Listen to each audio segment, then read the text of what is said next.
Hi friends, আজকে আমি আপনাদের জানাবো কিভাবে কোপাইলট থেকে নোটপ্যাড থেকে রিমুভ করবেন। এটা খুব সিম্পল একটা প্রসেস। এই প্রসেসটা ফলো করলেই আপনার যে কোপাইলট আইকনটা আছে নোটপ্যাডে অ্যাভেলেবেল থাকে সেটা সম্পূর্ণ রিমুভ হয়ে যাবে। এই জন্য কী করতে হবে, নোটপ্যাড লঞ্চ করবেন। নোটপ্যাড লঞ্চ করার পর সেটিংয়ে যাবেন। সেটিংয়ে যাওয়ার পর স্ক্রল ডাউন করবেন, এখানে দেখবেন এআই ফিচার্স।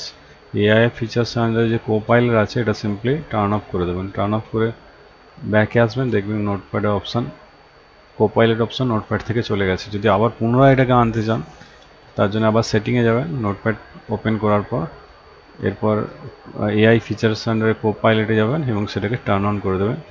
পুনরায় এটা আপনার কোপাইলটের যে আইকনটা আছে সেটা নোটপ্যাডে চলে আসবে। তো ওই ফিচার্সটা এনাবেল ডিসেবল করা খুব সিম্পল একটি প্রসেস।